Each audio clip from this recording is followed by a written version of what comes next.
Do you ever catch yourself wondering where all those magical Christmas traditions from the 1980s actually went? Back then, the holidays felt bigger, brighter, and filled with moments that shaped entire childhoods. So what happened to the magic we all took for granted? Alone at the mall during holiday shopping was one of those quiet freedoms parents had in the 1970s. They would drop you off with a handful of coins, a vague reminder to meet at the front doors by dinner, and trust that you would handle the rest.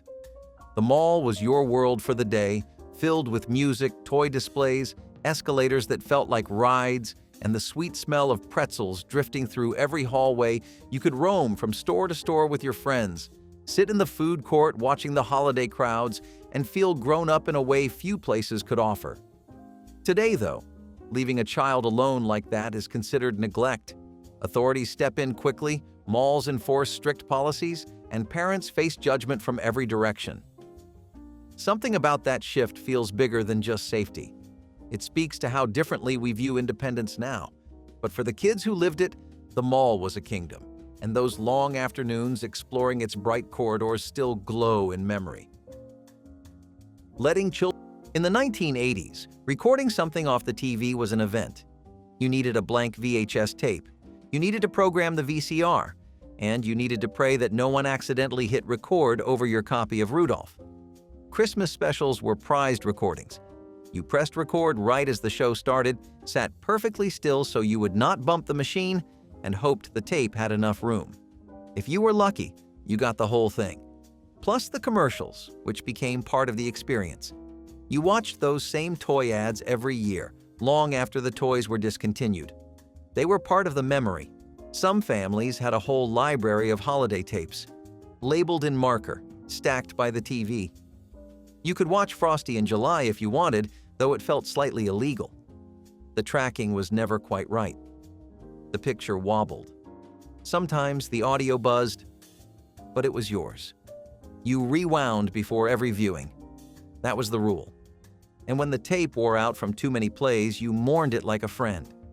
Streaming killed the VHS Christmas tape.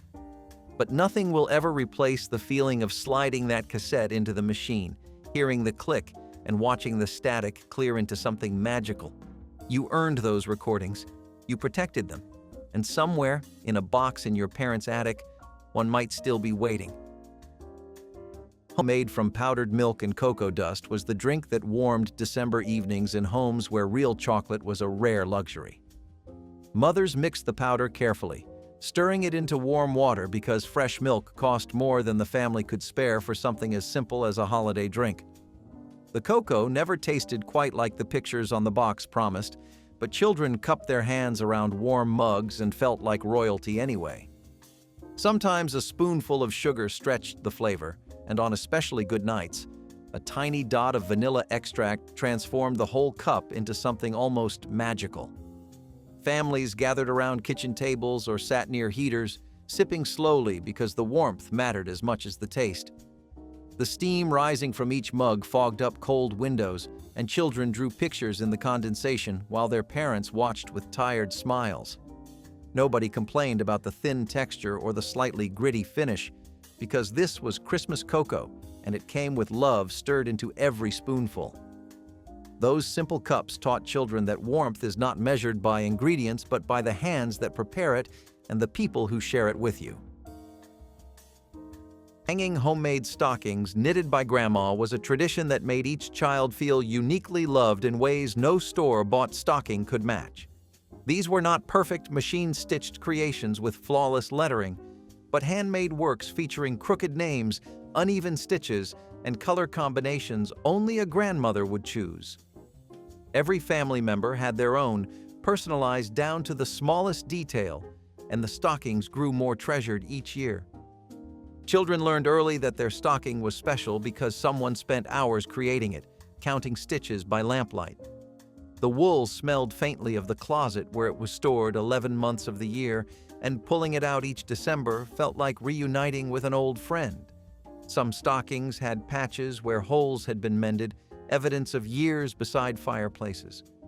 Grandmothers who made them often did not live forever, and when they passed, those stockings became irreplaceable heirlooms.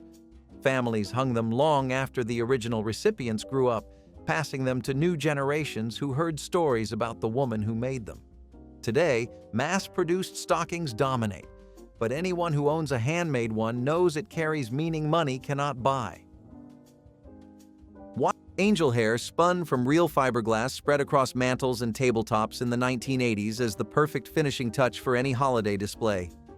It looked exactly like its name suggested, soft and ethereal, catching light in ways that made nativity scenes glow and Christmas villages shimmer with winter magic. Families draped it everywhere, tucking wisps around figurines, stretching it thin over branches and piling it high beneath ceramic trees. Children loved touching it because it looked so delicate, so cloud-like, so irresistibly fluffy. What nobody warned them about was the material itself. Fiberglass is made of tiny glass fibers that embed themselves in skin on contact, causing itching, irritation, and rashes that can linger for days. Breathing the particles created invisible damage to lungs that accumulated quietly over years of holiday decorating. Parents with raw fingertips blamed dry winter air instead of the angel hair they had just handled. By the time safer synthetic alternatives replaced the original formula, an entire generation had decorated their way through countless Christmases without ever knowing they were spreading microscopic glass shards across their homes. Using asbestos-based fake snow for decor sounds unthinkable today, but in the 1970s it was still floating around in attics, storage boxes, and leftover holiday supplies from even earlier decades. Families sprinkled it across mantels, nativity scenes, and Christmas village displays without a hint of hesitation because it looked stunningly real. It clung beautifully, stayed in place, and made every surface look winter-kissed, even if the weather outside refused to cooperate. Most people never imagined that the soft white powder carried risks far beyond messiness. The word asbestos simply did not trigger panic yet, at least not in the way it does today. Back then, you were more focused on making your holiday decor look as magical as possible, especially if you were working on a budget and wanted your home to feel special. Today, possession or use of anything containing asbestos can bring legal trouble, health warnings, and removal orders. It is one of those dramatic shifts where science taught us something we wish we had known earlier. But when people look back at old photos, they do not remember the danger. They remember the tiny hillside of white powder beneath the ceramic houses, the shimmer on the mantel, and how perfectly it tied the whole scene together. Christmas Eve had a dark side. While kids slept dreaming of morning, parents were downstairs with a pile of parts, a single sheet of instructions, and a flashlight clenched between their teeth. Assembly required, sanity not included. Every toy in the 1980s came in pieces. Bikes, dollhouses, race car tracks, kitchen sets. The instructions were always vague, sometimes in 3 languages, and occasionally just a drawing that looked like it was made by someone who had never seen the toy. You needed a Phillips head screwdriver, a flathead, an Allen wrench, and possibly a degree in engineering. Tabs did not fit into slots. Screws were missing.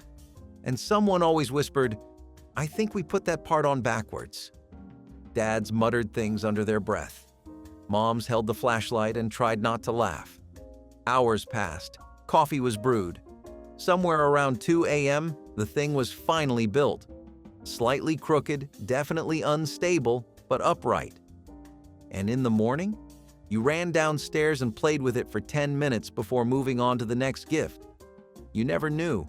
You never saw the sweat, the frustration, the moment your dad considered just returning the whole thing. All you saw was magic. And that was the point. 3 words. Oranges and walnuts as stocking fillers were treasures in households where fresh fruit rarely appeared in winter months. An orange in the toe of a stocking felt like holding captured sunshine, bright and fragrant and impossibly exotic for families who stretched every dollar through December. Children peeled them slowly, section by section, savoring the spray of citrus oil and the sweetness that seemed to come from somewhere far away. Walnuts required work to crack open, and that effort made the small reward inside feel earned rather than given. Some stockings held nothing else, just an orange and a handful of nuts, and that was enough to make the morning feel complete. Parents sometimes walked extra blocks to find fruit that was not bruised or nuts that had not gone stale, because these simple gifts deserved the best versions available. The smell of orange peel on Christmas morning became a sensory memory that lasted decades, connecting grown children to kitchens where money was tight but love was not. Those stockings filled with fruit and nuts taught lessons about appreciating simple things, about finding joy in what the season could offer, rather than what catalogs promised it should. Bubble lights that actually bubbled on the tree was one of those small wonders that made 1970s Christmas trees feel alive in ways modern LED strands never replicate. These lights had glass tubes filled with colored liquid that slowly started bubbling once the bulb beneath them warmed up, creating a hypnotic display children could stare at for hours.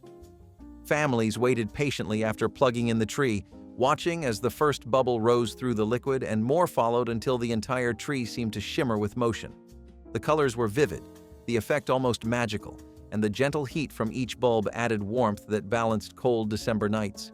Kids would lie on the floor beneath the branches, looking up at the bubbling tubes like tiny lava lamps scattered among the ornaments.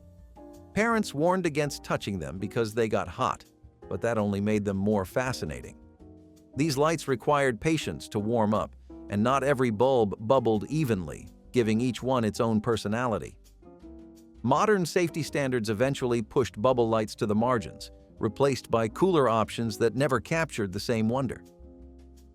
Metal sleds without any safety features were the classic Christmas gift that families trusted for generations, and in the 1980s, they still flew down snowy hills with children aboard who had nothing but hope and gravity keeping them safe. These sleds were built from steel runners and wooden slats, heavy enough to build serious speed and sturdy enough to survive collisions that lighter plastic models could never withstand. Kids loved the thrill of racing downhill, steering with their feet, or simply holding on and praying the ride ended somewhere soft. What nobody talked about was how those steel runners sliced through snow and occasionally through skin when crashes sent riders tumbling.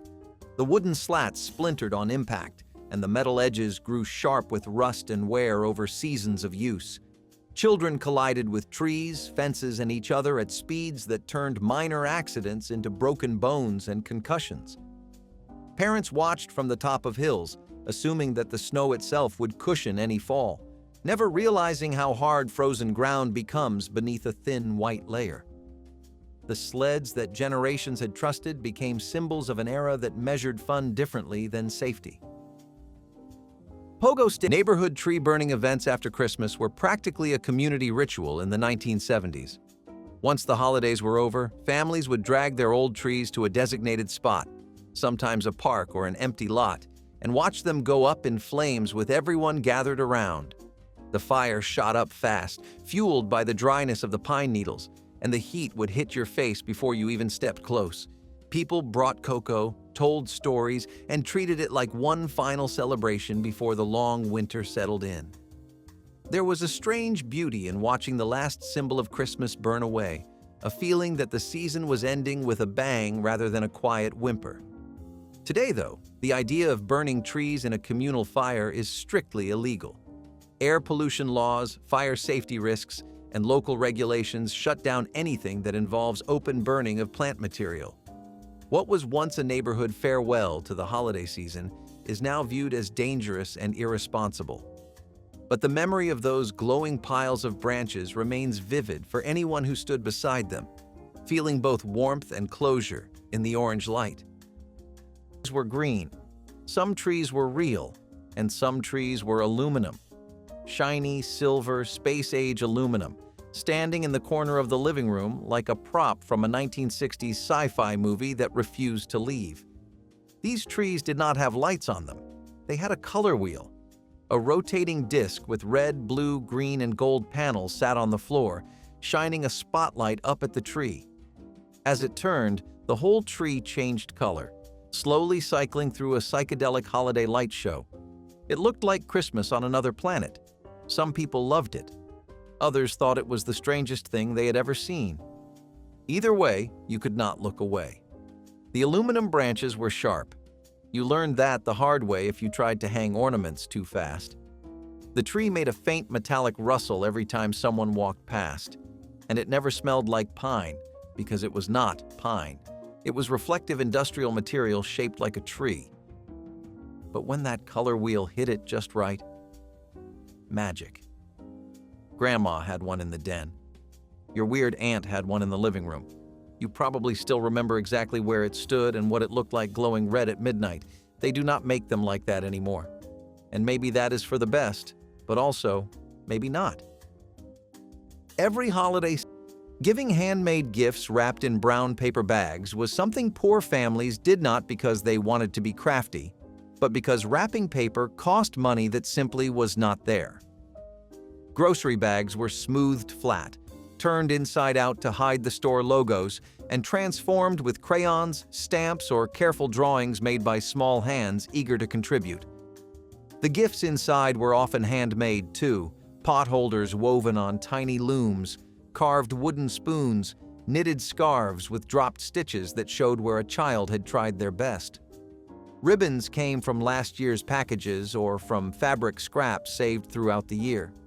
The crinkle of brown paper on Christmas morning sounded different from glossy store wrapping, earthier somehow, more honest and more real.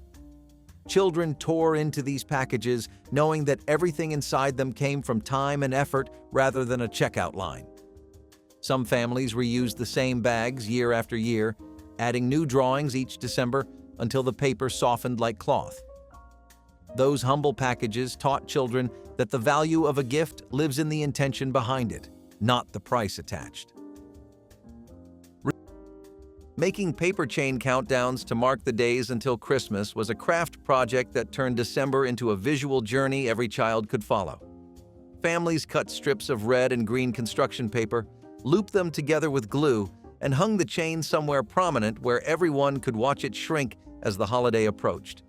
Each morning, a child would tear off one link, feeling the chain grow lighter and Christmas grow closer with every satisfying rip. The countdown became a ritual, something to look forward to before breakfast, a tiny ceremony that made waiting feel active. Some families made chains long enough to stretch across rooms, while others kept them modest for the final week. Teachers assigned the project in classrooms, sending children home with colorful loops that parents hung beside the tree. There was something satisfying about watching progress happen one link at a time, knowing exactly how many days remained. Advent calendars with chocolates eventually replaced these chains, trading handmade effort for store-bought convenience. Anyone who remembers tearing off that final loop on Christmas Eve knows the anticipation carried magic no purchased calendar could replicate.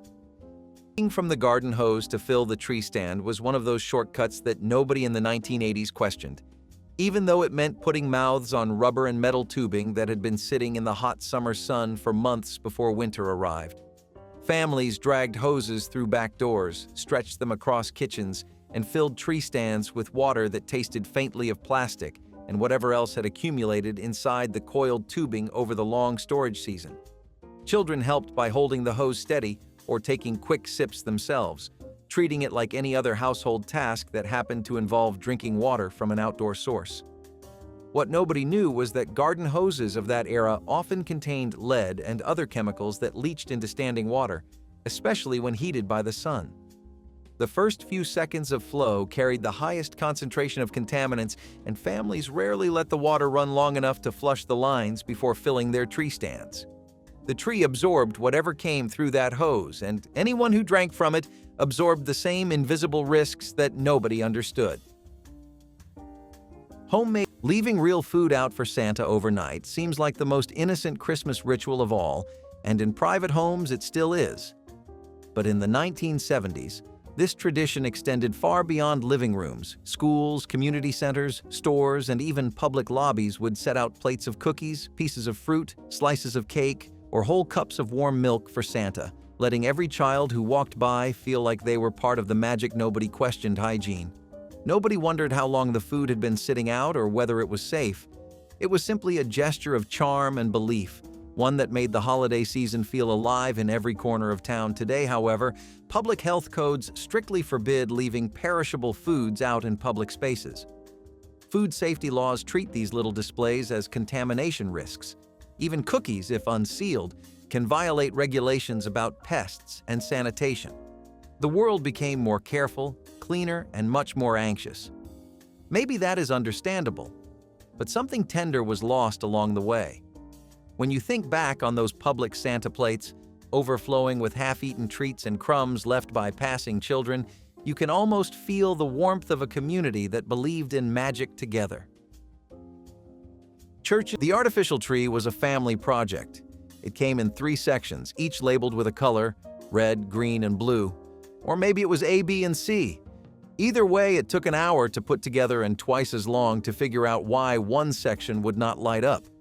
You dragged the box out of the attic, you unfolded the branches.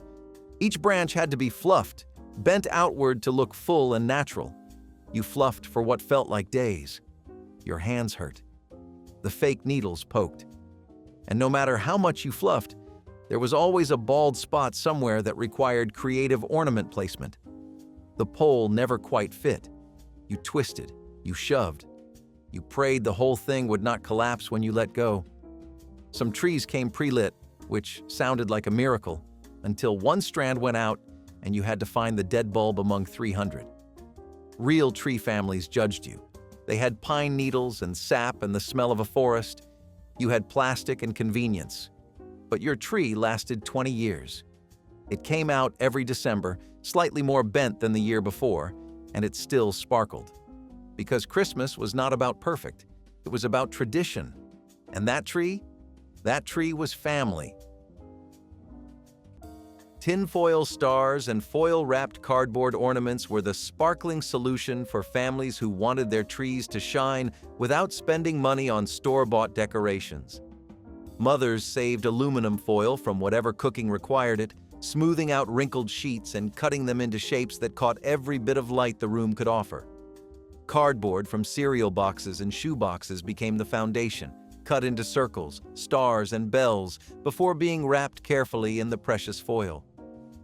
Children helped press the metallic surface smooth, learning patience as they worked the material around curves and points without tearing. The finished ornaments hung from branches on loops of thread or bent paper clips, spinning slowly and reflecting the tree lights in tiny bursts of silver. Some families added touches of color by pressing crayon shavings between layers of wax paper, creating stained glass effects that glowed when backlit. Those handmade ornaments never looked like the perfect spheres in department store windows, but they carried something those factory-made decorations never could: the fingerprints and effort of the people who made them with love. Christmas Eve was the compromise every child dreamed about, and every parent eventually surrendered to at least once. The anticipation of waiting until morning felt impossible when presents sat glowing beneath the tree, and one carefully chosen gift became the bridge between the endless evening and Christmas morning magic.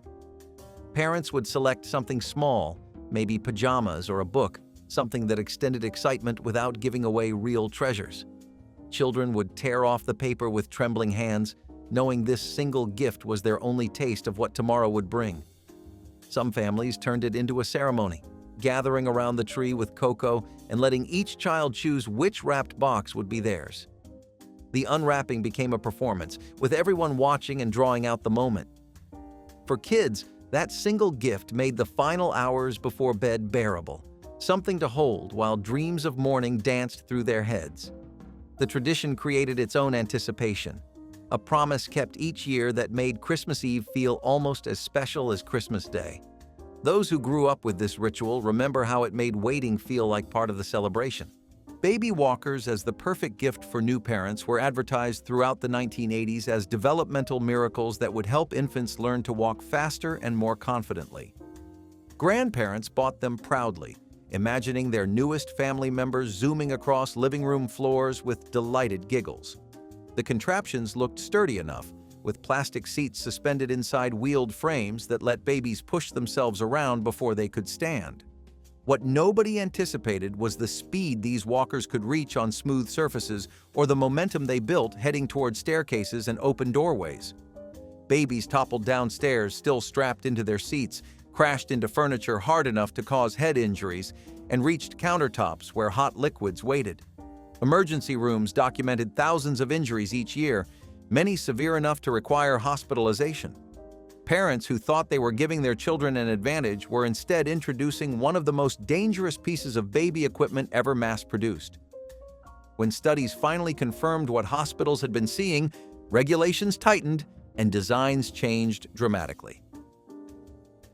Children participating in live nativity scenes with real animals was a cherished holiday experience in the 1970s.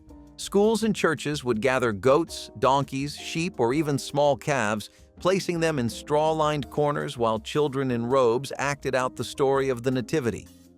The animals brayed, shifted, or occasionally caused chaos, but everyone loved it. There was something magical about sharing the stage with creatures that felt straight out of the story itself. Children learned gentleness and patience in ways no classroom lesson could teach, and the unpredictability of the animals made every performance feel alive. Parents watched proudly, cameras in hand, capturing moments that felt sacred in their simplicity. But today, safety and liability laws make this nearly impossible.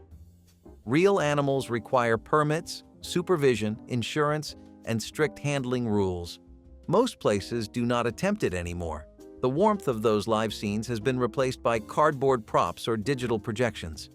Yet anyone old enough to remember those nights can still smell the hay and hear the soft bleats that completed the scene. Christmas morning started before the sun came up. You opened your eyes at 5 a.m., heart pounding, adrenaline surging. You crept to your sibling's room. You whispered, "Are you awake?" They were. Everyone was. You tiptoed to the top of the stairs. You peeked. And then came the voice from your parents' room. "Go back to bed."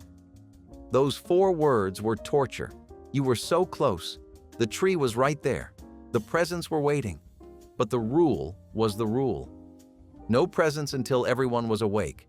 And awake meant your parents had coffee and at least one functioning eye open. You waited. You counted ceiling tiles. You tried to fall back asleep and failed completely. Sometimes you played a game. Guess what's in each box based on shape and weight. Sometimes you just stared at the clock, watching the minutes crawl like hours. When the signal finally came, okay, you can come down. You launched yourself down the stairs like a rocket.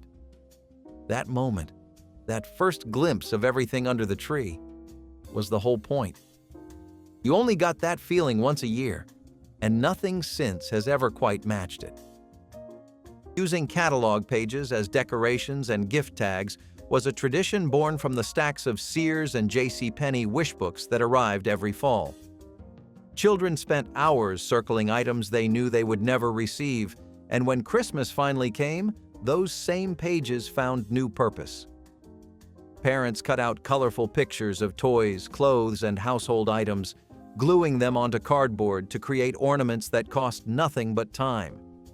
Gift tags came from the glossy pages too, trimmed into neat rectangles with handwritten names added in careful cursive. The catalog images brought a strange kind of joy, pictures of abundance decorating homes that had so little. Some families strung the pages together into garlands, creating chains of wishes that wrapped around door frames and windows. Children recognized the items they had dreamed about now hanging from branches or taped to wrapped packages, and somehow that made the wishing feel complete even without the actual gifts. Those catalog decorations taught children to find beauty in what others might throw away, and to transform longing into something creative and wonderfully bright. Homemade coupon books as gifts for parents. Serving homemade fruitcake to guests was a Christmas tradition that divided families and neighborhoods into passionate camps of lovers and skeptics. Grandmothers spent weeks soaking dried fruits in rum or brandy, folding them into dense batter, and baking loaves that could double as doorstops if left unattended too long. The cakes arrived at gatherings wrapped in cloth and tied with ribbon, presented with pride that demanded at least a polite taste from everyone. Some people genuinely loved the intense sweetness, the chewy fruit, and the boozy warmth that spread through each bite. Others quietly pushed their slices around, waiting for the right moment to hide them beneath a napkin. The fruitcake became a symbol of effort, a way of saying someone spent real time preparing something special. Recipes were guarded like family secrets, passed down through generations. Regifting fruitcake became a quiet tradition of its own, with some cakes traveling from house to house for years. Today, fruitcake has faded into the background, replaced by lighter desserts. But for those who loved them, and even those who only pretended to, fruitcake remains a reminder of an era when effort mattered more than convenience. Cake ovens with exposed heating elements were the dream gift for children who wanted to feel grown up in the kitchen. And in the 1980s, they delivered that dream with very little standing between small hands and real heat. The tiny ovens used actual light bulbs to bake miniature cakes and cookies, and the warmth radiating from the openings felt like proof that something magical was happening inside. Kids reached into those narrow slots to retrieve their creations without mitts, without caution, and without any real understanding of how hot metal becomes under sustained exposure. Burns on fingers, palms, and wrists became almost expected, a rite of passage that parents accepted as part of the experience. Some children trapped their hands inside while reaching for stuck pans, and the injuries that followed went far beyond minor discomfort. Reports piled up until manufacturers had no choice but to redesign the entire concept, replacing exposed bulbs with safer heating methods that took years longer to bake anything at all. The original ovens, with their glowing orange interiors and sizzling pans, became symbols of an era that believed a few burns were simply the price of letting children learn. Chemistry driving around to look at Christmas lights without seatbelts was one of those little joys that defined December nights in the 1970s. Families would load into the car after dinner, kids piling into laps or lying across the back seat while the heater hummed and the windows fogged just enough to need a little swipe with a sleeve. No one thought about rules or risks. It was about being together in that warm, rolling bubble, pointing out the biggest displays, the brightest reindeer, the houses where every inch twinkled like stars. Parents drove slowly, sometimes leaning out the window with one arm, sometimes steering with a confidence that only came from doing this every year of their lives. Today, though, not wearing a seatbelt is enough to get you pulled over before you reach the end of your street.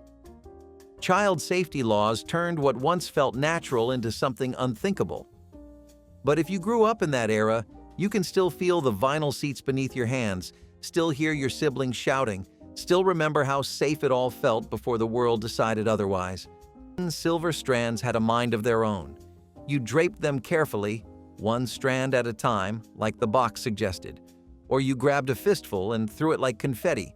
Either way, tinsel ended up everywhere. On the carpet, on the couch, in your hair, wrapped around the cat. You would find it in random places for months. Behind the TV in February, stuck to a sock in March, one piece clinging to the back of a chair like it was hiding from the vacuum. Tinsel was not decoration.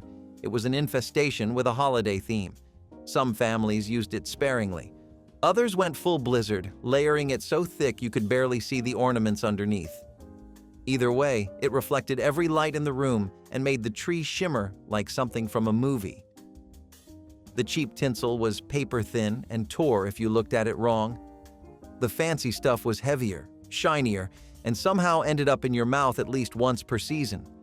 Pets loved it, vacuums hated it, and no matter how careful you were during cleanup, at least one strand survived until Easter. Tinsel was chaos. Beautiful, sparkly, impossible to contain chaos. And you loved every strand of it. Some stockings made from actual old socks were hung by the stove or radiator with the same pride other families gave to velvet and embroidery. These were real socks, often stretched and darned at the heel, washed clean and pinned to whatever surface could hold them through the night. Some families used mismatched pairs because matching was a luxury, and each sock became identifiable by its unique pattern of fading and repair. Children did not question why their stockings looked different from the ones in magazine pictures because this was simply how their family did things. The socks held small treasures just fine, candies and coins and tiny wrapped surprises that fit perfectly into toe and heel. Some parents added names with fabric markers or sewed on simple patches to personalize each one. By morning, those thin cotton stockings bulged with whatever small gifts could be gathered, and the lumpy shapes promised mysteries worth exploring. Those humble socks taught children that containers matter far less than what fills them, and that traditions built from what you already have carry just as much meaning as anything bought brand new. Recording Christmas specials off the television was an event that required planning, patience, and a willingness to sit beside the VCR with your finger hovering over the pause button. In the 1970s, holiday specials aired once a year, and if you missed them, you waited 12 whole months for another chance. Families gathered around the television with blank tapes ready, determined to capture every second of Rudolph, Frosty, or the Grinch before the next commercial interrupted. The person in charge of the remote became the hero of the evening, stopping the recording just before ads and resuming the moment the show returned. Most tapes ended up with bits of commercials spliced between scenes, but nobody cared. Those imperfect recordings became treasures, watched over and over until the tape wore thin and the picture started to wobble. Kids memorized every line, every song, and every pause where someone had fumbled the remote. There was pride in owning a collection of Christmas specials, even if the quality was grainy. Streaming killed that tradition entirely, making everything available instantly and removing the urgency that once made December broadcasts feel sacred. Sets with real acids and flammable powders were the gifts that made children feel like genuine scientists on Christmas morning throughout the 1980s. These kits came packed with glass beakers, test tubes, alcohol burners, and chemicals potent enough to create reactions that bubbled, smoked, and occasionally exploded when mixed incorrectly. Parents loved the educational appeal, imagining their children growing up to become doctors or researchers, never pausing to consider what might happen when curiosity outpaced caution. Kids followed instructions loosely, if at all, mixing compounds to see what would happen rather than why. The sulfur smelled like rotten eggs, the acids ate through fabric, and the flames licked dangerously close to bedroom curtains. Some experiments required heating substances until they changed color, and the line between success and disaster was often invisible. When injuries mounted and chemical burns filled emergency rooms, manufacturers began stripping the most dangerous components from their kits. Today, chemistry sets contain little more than baking soda and vinegar, a far cry from the miniature laboratories that once turned bedrooms into hazardous research stations. Unventilated indoor Christmas tree flocking was something that families approached with excitement instead of fear. In the 1970s, grabbing a can of artificial snow and coating the tree right in the middle of the living room felt like the best way to turn your home into a snowy postcard scene. Kids would gather around just to watch the powder fall onto the branches, building up that soft, white layer that made everything feel instantly festive. The smell, the sound, the little cloud that puffed up with every spray all felt like part of the fun. No one opened windows or wore masks or worried about what they were breathing in. The chemicals were just part of the magic, even if nobody knew it then. Today, though, this is the kind of thing that would get you in trouble faster than you could shake the can. Safety codes require ventilation, protective gear, or outright ban certain types of flocking materials. People talk about air quality and respiratory risks and things that were not even part of the vocabulary in the 1970s. Maybe it is for the best, but it is impossible to deny that the old way felt more enchanting. When you see old photos covered in that soft, snowy coating, you can almost smell the faint sweetness of the artificial snow and remember how proud everyone was of the winter scene they had created indoors. Sleeping multiple children to one bed on Christmas Eve was how families stretched limited space and shared warmth during the coldest nights of the year. Brothers and sisters piled into a single mattress, arranging themselves like puzzle pieces until everyone fit beneath the same thin blankets. The body heat alone made the difference between shivering through the night and waking up comfortable enough to face Christmas morning. Children whispered secrets in the dark, wondering what Santa might bring, making promises to wake each other the moment the sun came up. Some beds sagged in the middle, pulling everyone toward the center in a tangle of elbows and knees that nobody minded because at least they were warm. Parents checked on them once or twice, adjusting covers and smoothing hair before retreating to their own cold corners of the house. The closeness created bonds that separate bedrooms never could, memories of giggles muffled under quilts and breath visible in the dim light of early morning. Those shared beds taught children that comfort comes from people, not possessions, and that the warmest place on the coldest night is always beside someone who loves you. Angel hair spun glass around the manger was one of those delicate decorations that made nativity scenes shimmer with an otherworldly glow. Families would carefully drape the wispy fibers over stable roofs, around ceramic figures, and beneath tiny mangers, creating the illusion of clouds or heavenly light descending on the scene. The material looked magical, catching light from nearby candles or tree bulbs and reflecting it in soft, scattered patterns. Children were warned not to touch it because the fine glass strands could irritate skin, which only made the angel hair seem more mysterious and precious. Adults handled it with bare hands anyway, gently pulling apart clumps and arranging them with patience the season seemed to encourage. Some families reused the same angel hair year after year, carefully repacking it in tissue paper. Others bought fresh packages, enjoying the ritual of opening something new that would transform their manger into a glowing centerpiece. Over time, safety concerns pushed real spun glass angel hair out of stores and the tradition faded. But for those who remember arranging it by hand, the shimmering strands remain a symbol of Christmas magic made visible.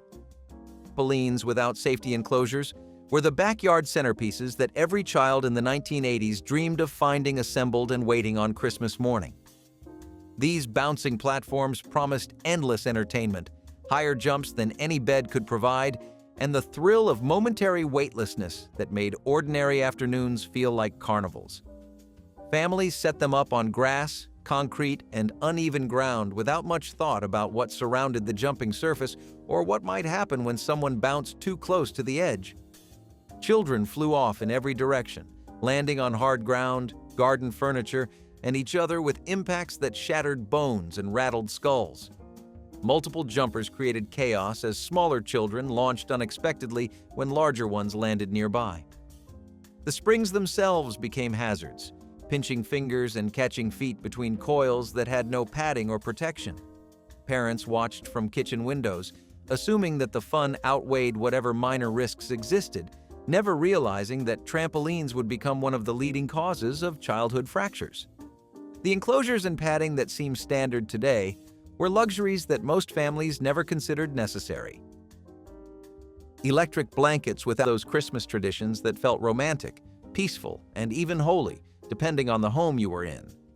The soft flicker of the flame against the glass or the pine needles created a scene that looked straight out of an old storybook. Homes in the 1970s were filled with this quiet glow, the kind that wrapped every corner in a sense of warmth that electric lights could not quite match. Nobody sat there thinking about fire codes or ember spread or how quickly a dry pine tree could catch. People trusted their instinct, their attentiveness, and the sturdiness of a candle that had been burning quietly on the same windowsill every year. And for many families, that soft flame felt like a symbol, something sacred tied to the season itself. Today, though, this tradition is treated like a disaster waiting to happen. Fire departments warn against it, insurance companies forbid it, and entire neighborhoods would panic if they saw a real candle sitting beside a curtain or leaning toward a tree. The world has gotten safer, yes, but it has also gotten stricter. Sometimes you wonder what we lost in exchange for that safety. The glow is gone, replaced with bulbs and batteries and rules that have no room for a little risk. Maybe that is the real reason that old candlelight sticks with us, because it once told us that Christmas could be beautiful without being perfect. It started innocently. Someone pulled the Christmas lights out of the attic. One box, then another, then a tangled nightmare of green cords, burnt-out bulbs, and sheer electrical chaos. Those old C9 lights were not delicate. They were weapons. Heavy glass bulbs that could heat a room, or start a small fire if you left them on too long. And they were always tangled. You sat on the floor for what felt like hours, picking at knots that seemed to multiply. One strand wrapped around another. A bulb fell out. Someone stepped on it. You found a squirrel's nest in there once. Don't ask. And the whole time, your dad stood over you saying, "Just pull it gently," which helped exactly 0%. Every year, someone said, We should wrap these better when we put them away. Every year, no one did. You tested each bulb by unscrewing it and plugging the strand in to see which one was dead. Sometimes it was 3. Sometimes it was 12. Sometimes the whole strand just gave up on life. But when they finally worked, when you plugged them in and the whole tree lit up in fat, glowing colors, that was Christmas. Those lights were not subtle. They were hot, bright, and proud. They made the whole room feel like something important was about to happen, and they stayed tangled in the box until next year. There was no hanging newspaper, cut-out snowflakes instead of store-bought decorations. Was a quiet ritual that turned bare windows into winter wonderlands without spending a single cent. Families gathered around kitchen tables with stacks of old newspapers, folding and snipping until delicate patterns emerged from pages filled with yesterday's headlines. Children learned geometry without knowing it, discovering how one careful fold created symmetry that sparkled when light passed through. These snowflakes hung from threads of sewing scraps, spinning gently whenever someone walked past or when the heater kicked on. Parents taped them to windows facing the street, and neighbors walking by could see the effort glowing from inside. Some families kept their favorites year after year, pressing them flat inside heavy books until the next December arrived. The newspaper ink sometimes smudged fingers and left faint gray marks on windowsills. But that was part of the magic. Looking back, those fragile paper creations carried more meaning than anything bought from a store, because every cut and every fold was made with patience, imagination, and a love that money simply cannot replace. Waiting all year for the Sears wish book to arrive was a childhood ritual that made September feel like the true start of Christmas. The moment that thick catalog landed on the doorstep, children across America dropped whatever they were doing and scrambled to claim it first. The pages were glossy, the toy section endless, and every photograph promised a world of wonder that seemed almost too good to be real. Kids would circle items with crayons, fold down corners, and spend hours imagining which toys might actually appear under the tree. Parents used it strategically, letting children dream big while quietly noting which pages got the most attention. The wish book was not just a catalog, it was a planning document for the entire holiday season, a shared reference that sparked conversations and negotiations. Siblings would argue over who got to hold it, and grandparents would flip through just to see what the younger generation wanted. When online shopping replaced catalogs, the wish book quietly disappeared, and with it went a tradition that turned anticipation into an art form. Those who grew up circling pages still remember the weight of that book and the thrill of imagining Christmas morning months before it arrived. Clacker balls as the must-have stocking stuffer were a sensation that swept through the 1980s with the kind of intensity only toys can generate. These acrylic spheres, attached by a string and meant to bang together in a hypnotic rhythm, showed up under Christmas trees in homes that had no idea what chaos they were unwrapping. Kids loved the satisfying crack of the balls colliding, the way mastering the rhythm felt like unlocking a secret skill. What nobody anticipated was the force those collisions produced. The acrylic shattered without warning, sending sharp fragments flying toward faces and hands that had been swinging the toy moments before. Emergency rooms filled with children clutching bleeding fingers and crying about their favorite gift. Parents who thought they were giving harmless fun found themselves rushing to hospitals on Christmas afternoon. Manufacturers tried reinforcing the design, but complaints kept coming, and the toy disappeared from shelves almost as quickly as it had arrived. Today, clacker balls are remembered with nostalgia and disbelief, a reminder that exciting gifts are not always safe ones. Indoor glass ornament string lights that overheated were practically the heartbeat of Christmas decor in the 1970s. When you plugged them in, the whole house lit up with colors that felt warm, deep, and slightly dramatic, something modern LED lights never quite managed to recreate. The bulbs were thick and glossy, the kind you could tap lightly and hear a tiny clink as if they were miniature ornaments in their own right. Every family had at least one set, sometimes passed down from older relatives who swore by their glow. Of course, those bulbs burned hot enough to toast your fingers if you held them too long, But that was part of the charm. You learned to respect them the same way you respected stovetops or ovens. Today, though, anything that overheats even slightly is pulled off the shelves before it ever reaches a living room. Modern electrical codes ban lights with certain wiring thickness and heat output, and anything with a glass bulb is quietly pushed into the category of retro danger. But those lights had personality. They flickered softly, they hummed ever so slightly, and when one bulb went out, the entire string went dark, sending the family into a comedic treasure hunt to find the culprit. That memory stays warm in a way the lights never did. Streaming, no on-demand, no watch it whenever you want. In the 1980s, if a Christmas special aired, you watched it, or you waited another whole year. That was the deal. And it made every special feel like an event. You checked the TV guide, you circled the date, you told your friends at school what night it was on. Rudolph, Frosty, The Grinch, Charlie Brown. They each had their night, and you planned your life around it. Homework got done early. Dinner got eaten fast. You sat in front of the TV with your feet tucked under you, waiting for that opening music like it was the national anthem. And if someone changed the channel during a commercial, war. There was no pausing, no rewinding. If you missed the part where the Grinch's heart grew 3 sizes, you just missed it. You had to imagine it based on what your friend told you at recess. Some families taped them on VHS, but that required planning, a blank tape, and someone who knew how to set the timer. Most of the time, you just showed up live and hoped for the best. The commercials were part of the magic. Toy ads that made everything look 10 times cooler than it actually was. You memorized jingles. You whispered, "I want that," 12 times per break.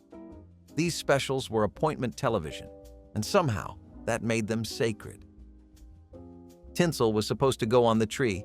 It did not stay there. Those thin, using popcorn and cranberry strings as tree garland was one of those traditions that turned a simple evening into a family production line filled with laughter and sticky fingers. Someone popped the corn in a heavy pot, while others threaded needles with whatever string the house could spare, and then the real work began. Children learned quickly that freshly popped kernels crumbled under pressure, so patience was the only way forward. The rhythm of pushing a needle through soft white puffs and deep red berries became almost hypnotic, a meditation disguised as decoration. Fingers turned sticky from cranberry juice and slightly greasy from popcorn oil, but nobody minded because the garland grew longer with every passing minute.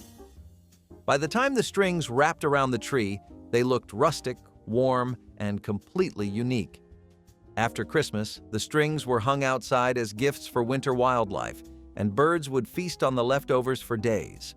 Those popcorn and cranberry chains connected families to generations before them, when every decoration came from the kitchen and every ornament carried the fingerprints of someone who made it with care.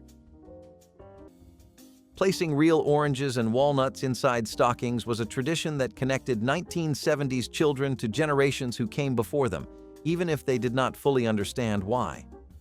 Grandparents spoke of times when fresh fruit in winter was a genuine luxury, something rare enough to feel like a gift rather than a grocery item. Parents carried the tradition forward, tucking bright oranges into the toe of each stocking and scattering walnuts throughout the folds. Children woke on Christmas morning and felt the weight of something round at the very bottom, often pulling it out with confusion before realizing it was fruit, not a toy. The orange smelled incredible, sweet and sharp against the cold morning air, and the walnuts required effort to crack, turning breakfast into a small adventure. The tradition was simple, affordable, and carried meaning deeper than any store-bought item. It reminded families that Christmas was once about abundance in small forms, about gratitude for what the season provided. Today, stockings overflow with plastic trinkets, but the memory of peeling that first Christmas orange lingers for anyone lucky enough to have experienced it.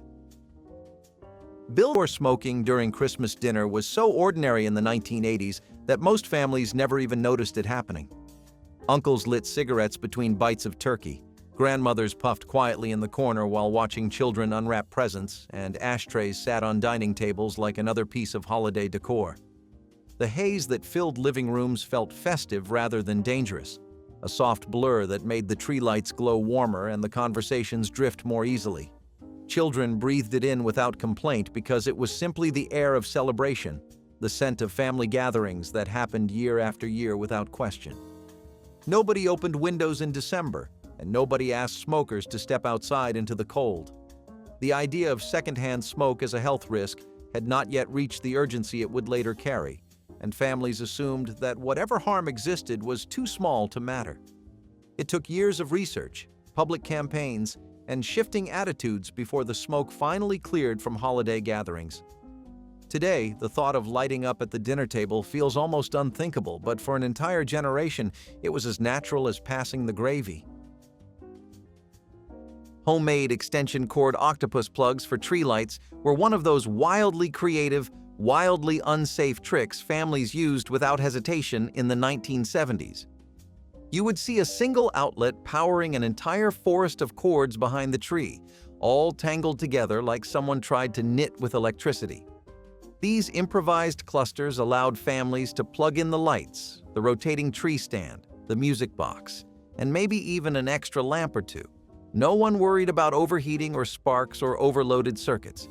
It was simply the only way to make everything work with the limited outlets older homes had. People trusted their instincts, not safety manuals. Today, though, building or using something like that is a clear violation of electrical codes. You can be fined, cited, or required to remove them immediately. Modern power strips have surge protection, insulation rules, and testing certifications because the old methods caused more fires than most families ever knew. The shift feels huge when you think about it. Back then it was creativity. Today it is negligence. But anyone who grew up during those years remembers crouching behind the tree, plugging one more cord into the impossible cluster, hoping it stayed together just long enough to make the living room glow. Some families had a rotating tree stand, not just any stand, a motorized musical one that slowly spun the tree while playing a tinny version of O Tannenbaum on a loop. It sounded like a music box that had seen better days. It creaked, it wobbled, it played the same 12 notes over and over until someone in the house quietly lost their mind. But it looked amazing. The tree would turn slowly, catching the light from every angle. Ornaments sparkled. Tinsel shimmered. You sat there mesmerized, watching the same side come around again and again like a very slow, very festive carousel. And the song? You did not even hear it anymore after the first 100 plays. It just became the background hum of Christmas. The motor was not strong.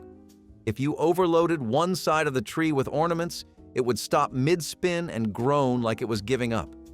You had to redistribute the weight like you were balancing a science project.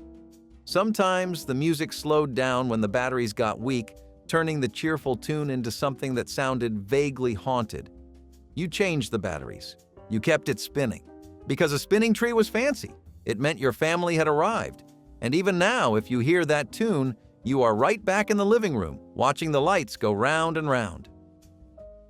Reusing the same patchy artificial tree for decades was a tradition born from necessity that somehow became a source of quiet family pride. These trees arrived missing branches from the start, bargain bin specials purchased with coins saved in jars throughout the year.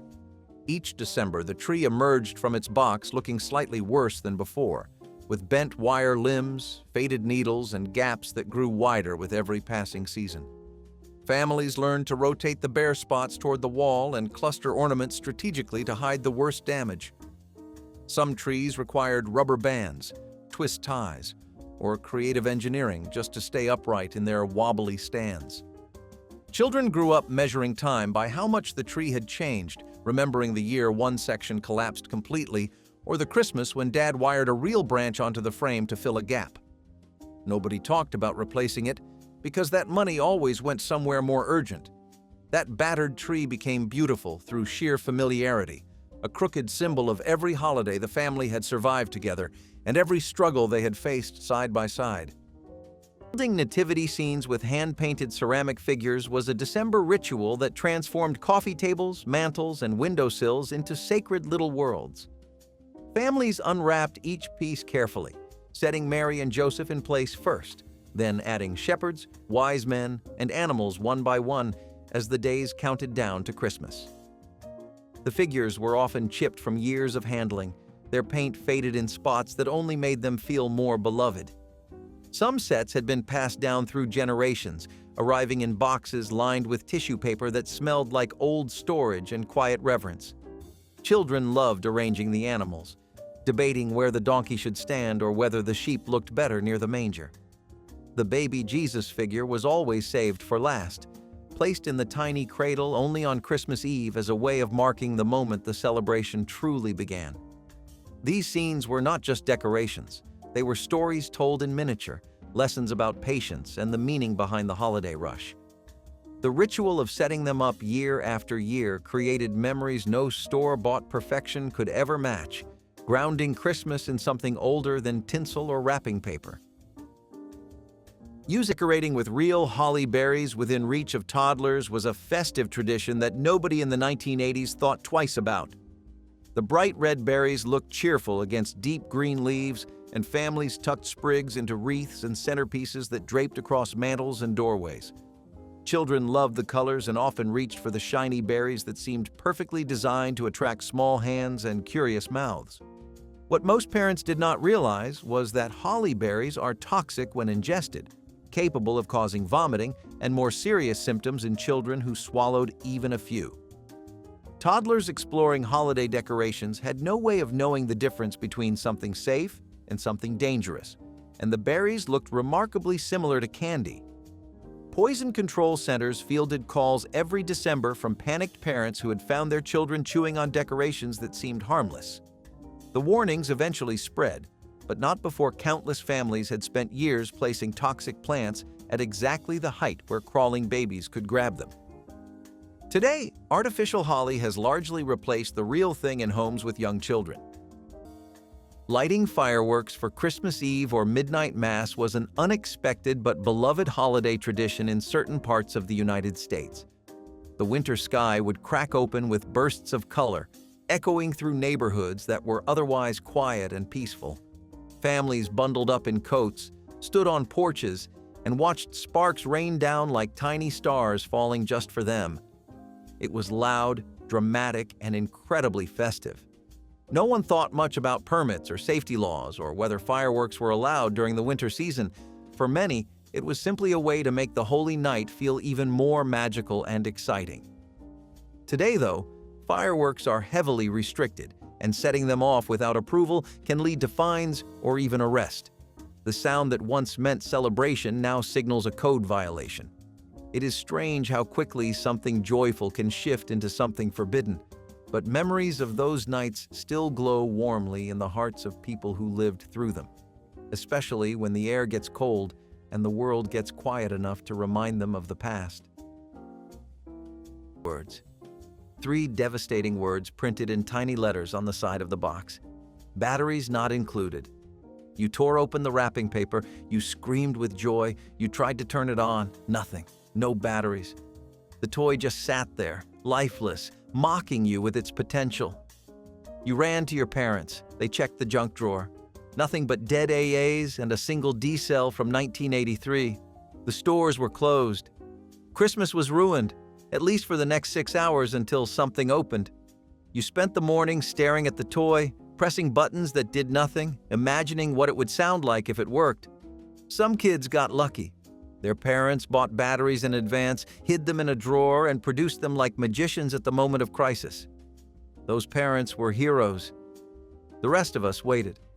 We played with the box, we read the instructions, we held the toy up to our ear and pretended it made sounds. And when the batteries finally came, that first click, that first light, that first noise, it was better than Christmas morning itself. Because you earned it. You waited, you believed, and now you never ever forget to check the box. Receiving one meaningful gift instead of a pile was something poor families understood in ways that wealthier households never quite grasped. Children woke on Christmas morning knowing there would be one package under the tree with their name on it, maybe 2 if the year had been especially kind to the family budget. That single gift carried enormous weight, chosen carefully after months of saving and sacrifice that parents tried their best to hide from young eyes. Opening it slowly became almost ceremonial, stretching the moment because there was no stack waiting behind it. Some years the gift was practical, new shoes or a winter coat, and children learned to find joy in things that kept them warm and safe through bitter months. Other years it was something small but magical, a book, a doll, a set of colored pencils that opened doorways into imagination. The absence of excess made every present feel enormous, and gratitude came naturally when you understood how much that one box truly cost. Those single gift Christmases taught lessons about value and appreciation that mountains of packages could never teach. Playing Christmas records on the turntable was a ritual that turned the living room into a concert hall filled with warmth and crackling static. Families would pull out favorite albums each December, sliding the vinyl from its sleeve with care reserved for fragile heirlooms. The needle would drop, a soft hiss would fill the room, and suddenly Bing Crosby or Nat King Cole was singing as if stopping by personally to celebrate. Kids learned early how to handle records properly, balancing them on fingertips and placing them gently on the spinning platter. The ritual of flipping the record halfway through became part of the experience, a pause that gave everyone time to refill drinks or check on the roast. Scratches and skips added character to songs that had been played dozens of times, familiar imperfections that became part of the music. Parents sang along without embarrassment, and grandparents closed their eyes and drifted back to Christmases from their own childhood. Streaming replaced turntables with convenience, but something intangible was lost when the ritual disappeared. Those who grew up placing needles on vinyl still remember how playing a record made every carol feel like an event worth gathering for. Hanging ornaments handled by children were treasured decorations that families displayed with pride every December throughout the 1980s. These delicate silvered spheres had a weight and shimmer that plastic could never replicate, and people loved how they caught light and reflected the room in miniature curved mirrors. Parents handed them to children without hesitation, asking little helpers to place them carefully on lower branches where small hands could reach. What nobody considered was what happened when one of these ornaments slipped and shattered on the hardwood floor. The mercury coating scattered into tiny beads that rolled into cracks under furniture and across carpets where bare feet would later walk. Children fascinated by the strange liquid sometimes touched it, rolled it between their fingers, or tried gathering the beads before adults noticed the mess. Mercury poisoning does not announce itself immediately, and symptoms can take months or years to surface. By the time experts connected these ornaments to the dangers they carried, countless families had already swept up spills without knowing the risk they had inhaled or absorbed. Community bonfires using unregulated materials were another festive tradition that belonged to a different world entirely. You would see families tossing in scraps of old fencing, broken furniture, untreated wood, and sometimes even boxes or paper left over from the holiday madness. The bonfire would roar to life, sending sparks spiraling into the winter air like fireflies trying to escape the heat. People gathered around with warm drinks, shared stories, and treated it as a way to come together when the weather tried to push everyone apart. Nobody checked whether the materials were safe to burn. Nobody asked about air quality. It was simply a tradition born from practicality and a desire to be together. Today, though, burning anything other than clean, approved wood is illegal. Environmental regulations forbid the release of toxic fumes, and burning household materials can result in fines or even legal action. It is a reminder that the world has grown more cautious and more regulated. But the memory of standing around a roaring fire, bundled up and laughing with neighbors, is something no law can erase. Going to see Santa at the mall was a rite of passage. It was also, for many kids, a source of pure terror. You waited in line for what felt like hours, surrounded by tinsel and fake snow, while a man in a red suit sat on a giant throne and laughed at children. When it was your turn, you were placed on his lap. Some kids smiled, some froze, some screamed like they had been handed to a stranger in a costume, which technically they had. The photographer snapped anyway. Flash, click. Trauma preserved forever in a 4x6 glossy. The photo always came in a cardboard frame with "Merry Christmas" printed in cursive. You were either grinning, crying, or staring blankly into the middle distance like a hostage. There was no retake. You got what you got. Parents told you to smile. You tried. But Santa smelled like peppermint and cigarette smoke. His beard was slightly crooked, and his lap was weirdly warm. Still, you told him what you wanted. You whispered it like a secret. You believed, at least a little, that this guy had some say in what showed up under the tree. And later, when you saw the photo in the album, you laughed. Because even the terrified ones were kind of adorable, and you would not trade that memory for anything. Some trees, burning scrap lumber and cardboard in the fireplace was how many families kept warm during the holidays when proper firewood was beyond reach. Broken pallets from behind the grocery store, construction scraps gathered from building sites, and cardboard boxes flattened and stacked became the fuel that made Christmas Eve feel cozy. Children helped collect materials throughout December, understanding that warmth was something you worked for, rather than something that simply appeared. The fire crackled differently with each type of scrap, sometimes popping with leftover nails, sometimes flaring bright from wax coatings on cardboard.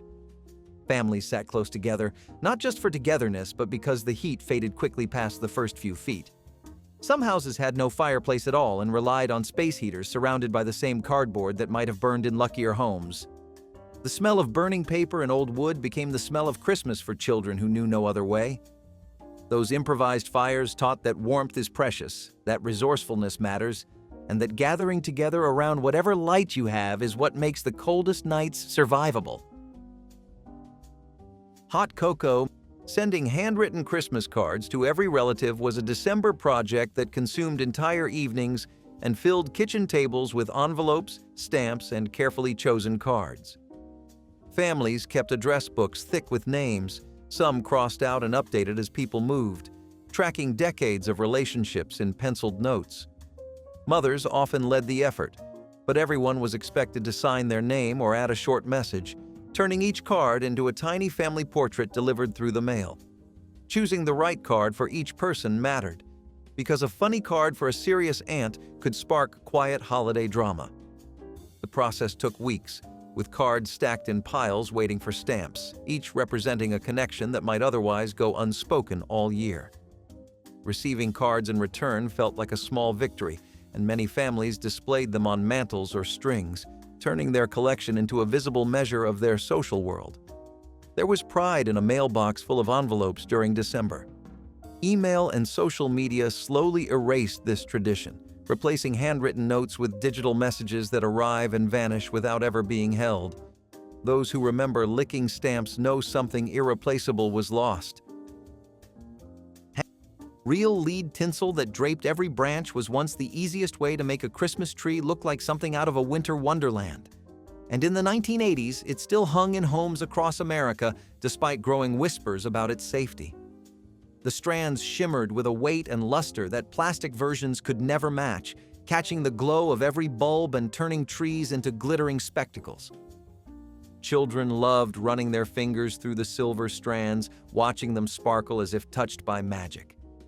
Parents tossed handfuls onto branches without gloves, without worry, without any sense that each strand carried a toxin building up in tiny bodies. Pets chewed on fallen pieces, toddlers stuffed them into mouths, and nobody panicked because the danger felt invisible. What families did not realize was that lead accumulates quietly, settling into bones and blood with effects that might not show for years. When regulators pulled lead tinsel from shelves, many households still had boxes stored in attics. The sparkle that once defined Christmas elegance became a symbol of trust misplaced in something dangerously beautiful. Cutting down a Christmas tree from public land was one of those bold, adventurous family outings that made the holidays feel like something out of a classic American story. Parents would pack everyone into the car, drive out to a wooded area or a quiet clearing, and pick the perfect tree with nothing but excitement guiding them. Kids loved the idea of choosing a tree that nobody else had touched, one that looked wild and authentic and worthy of being the centerpiece of the living room.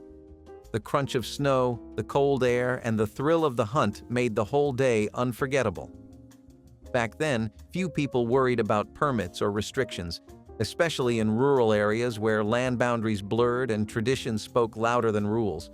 Today, though, cutting a tree from public land without permission is a criminal offense. Forestry regulations protect natural habitats, and conservation laws control how many trees can be removed each season. The adventure that once felt wholesome and free now comes with fines, penalties, and sometimes even court involvement. It shows just how much the world has changed. What families once saw as bonding time in nature is now something you need paperwork to do. But the memories remain as crisp as the winter air that once filled those stolen forests. Season, someone gave your family a fruitcake. It arrived in a box, wrapped in plastic, dense as a brick, and studded with mysterious candied fruit in colors not found in nature. It sat on the counter. It was acknowledged. It was never eaten. Fruitcake was a holiday tradition no one actually wanted. You poked it once. It did not give. You tried to cut it. The knife bounced off. Someone made a joke about using it as a doorstop, and honestly, that was not far from the truth. It sat there through Christmas, through New Year's, and sometimes into January, slowly becoming part of the furniture. Legend had it that the same fruitcake got passed from family to family, year after year, aging like a cursed artifact. You did not eat it, you survived it. Some fruitcakes came soaked in rum or brandy, which made adults slightly more interested. But kids? Kids wanted cookies, fudge, anything that was not a fossilized loaf of fruit and regret. The fruitcake was a test of politeness, of patience, and of your ability to smile and say, "Thank you, this looks great." You never saw anyone finish one, but you always saw one arrive. It was the gift that kept on giving, whether you wanted it or not. Saving and ironing wrapping paper for next year was a ritual that happened the moment the last gift was opened on Christmas morning. Mothers moved quickly, smoothing creased sheets before children could ball them up and toss them aside. The paper went into neat stacks sorted by color or pattern, then stored in drawers or boxes marked for next December. Throughout the year, that paper waited, sometimes pulled out for birthdays or other occasions when store-bought wrap was out of reach. By the time it reappeared at Christmas, the creases told stories of packages past, and careful eyes could sometimes spot the tape shadows from earlier wrappings. Ironing the paper on low heat became an art form, pressing out wrinkles without scorching the thin surfaces. Some sheets lasted 3 or 4 years before finally giving way, and by then they felt almost like family members themselves. Children learned that nothing was truly disposable, that everything could find a second purpose if you cared enough to save it. Those wrinkled sheets of reused paper wrapped gifts just as well as anything fresh from the store, and the love inside shone through regardless of how many times the paper had been folded before. Watching the Yule log broadcast for hours without changing the channel was one of those strange 1970s traditions that made perfect sense at the time and baffles people today. Television stations would air footage of a crackling fireplace, sometimes for the entire morning, offering families without real fireplaces a visual substitute that felt cozy and festive. People left it on during breakfast, while opening presents, or simply as background ambiance while the household buzzed with activity. The fire never changed, the logs never shifted dramatically, and yet families watched with genuine contentment, letting the flickering flames fill their living rooms with warmth they could almost feel. Children stared at the screen wondering if the fire would ever go out, while adults appreciated the calm it brought to chaotic mornings. There was no plot, no dialogue, just the steady crackle of burning wood repeated on a loop. Some families made it a point of pride to keep the Yule log on all day, as if changing the channel would break the spell. The tradition faded as programming options multiplied, but those who remember it recall a time when television could offer peace instead of noise. Guns that produced real sparks and smoke were among the most coveted Christmas presents for children in the 1980s, promising hours of backyard battles and imaginary showdowns. These metal replicas fired paper caps that cracked with a sound loud enough to startle neighbors and produced tiny bursts of flame visible in dim light.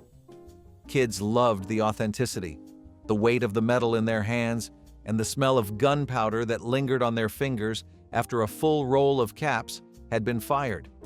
Parents saw them as harmless toys, the same kind they had played with during their own childhoods, and handed them over without much thought about what could go wrong. But caps jammed, barrels overheated, and curious fingers poked into chambers still hot from the last shot. Burns were common, and the sparks occasionally caught on dry leaves or clothing during summer battles that continued into the holiday break. The noise alone caused hearing damage in children who fired them too close to their own ears. When safety advocates finally examined these toys closely, the findings were enough to transform an entire industry, replacing metal with plastic and real sparks with electronic sounds. Driving home. Christmas trees on car roofs without tying them properly was almost a holiday sport in the 1970s. Families would buy a tree that was always 2 feet taller than the living room allowed, hoist it onto the roof by sheer force of will, and toss 1 or 2 loops of twine over it with a confidence that probably came from nowhere rational. The wind would whip through the branches as the car pulled onto the road, and everyone inside held their breath just a little, watching for any sudden wobble. Nobody thought about fines or traffic violations or the possibility of the tree tumbling dramatically into the street. It was just part of the adventure, part of the ritual of getting that perfect pine safely home. Today, though, even slightly unsecured loads can earn you a ticket on the spot. Highways and city streets have become strict zones of compliance, leaving no room for the messy charm of trial and error. But the memory of those rides home, filled with laughter and the smell of fresh pine creeping into the car, remains untouchable. Leaving kids alone meant one thing: a house full of people you sort of recognized. Great aunts with strong perfume, uncles who asked the same questions every year, cousins you only saw once in December and once in summer, if at all. You said hello, you accepted cheek kisses. You answered, "School's fine." There were too many people and not enough chairs. Kids sat at the kid table, which was either a card table in the corner or the coffee table in the living room. You balanced a plate on your knee and tried not to spill gravy on the carpet. Someone always told a long story you did not understand. Someone else fell asleep on the couch before dessert. The food was abundant: turkey, ham, mashed potatoes, green bean casserole with those crunchy onions on top, rolls that someone forgot in the oven, and pie, always pie, in at least 3 flavors. You ate until you could not move. Then someone handed you another plate. It was loud. It was chaotic. It was uncomfortable in the best possible way. Because even when you did not know everyone's name, you knew you belonged. And that was the whole point of the season. There was church charity boxes as the source of holiday food was a reality that many families accepted with a mixture of gratitude and quiet shame. The boxes arrived a few days before Christmas, packed with canned goods, boxed stuffing, and sometimes a small frozen turkey wrapped in paper that hid its modest size. Children did not always understand where the food came from, only that suddenly the cupboards held more than they had the week before. Parents carried the weight of needing help, but they also carried the relief of knowing their children would eat well on Christmas morning. Some families returned year after year, while others needed help just once when illness or job loss stripped away their resources. The charity boxes came without judgment from church volunteers who understood that hard times visit everyone eventually. Children who grew up opening those boxes often became adults who filled them for others, completing a circle of generosity that defined what community truly means. Those charity Christmases taught that accepting help is not weakness, that giving and receiving are 2 sides of the same gift, and that kindness shared freely can transform the coldest season into something warm. Caroling door to door after supper was one of those traditions that made the cold December air feel warmer simply because you were sharing it with neighbors. Families bundled up in scarves and mittens, grabbed songbooks or relied on memory, and walked from porch to porch singing carols that echoed off snow-covered lawns. Neighbors opened their doors with surprise and delight, sometimes joining for a verse, sometimes pressing cookies into small gloved hands. The singing was rarely perfect, voices cracking on high notes and children giggling through verses. But perfection was never the point. The point was connection, the kind that only happens when people show up unannounced with nothing to offer but a song, Streetlights glowed overhead. Breath turned to mist. And for a few hours, the neighborhood felt like a single extended family. Parents taught children lyrics passed down for generations, and singing them aloud in the dark created memories that outlasted any gift. Today, caroling has become rare, replaced by busy schedules and concerns about knocking on strangers' doors. But anyone who walked those cold streets with a chorus of voices still remembers the feeling of belonging to something larger. Burning kits for young children appeared under Christmas trees throughout the 1980s as the perfect gift for creative kids who loved making things with their hands. These sets came with heated metal tips, thin wooden plaques, and instruction booklets that encouraged children as young as 8 to plug in and start burning designs into soft pine surfaces. Parents saw them as educational and artistic, far more impressive than crayons or markers could ever be.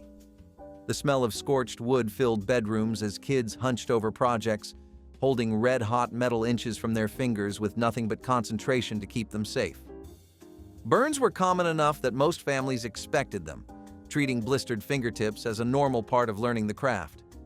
What nobody anticipated was how easily heated tips could ignite paper, fabric, or anything else nearby during unsupervised creativity.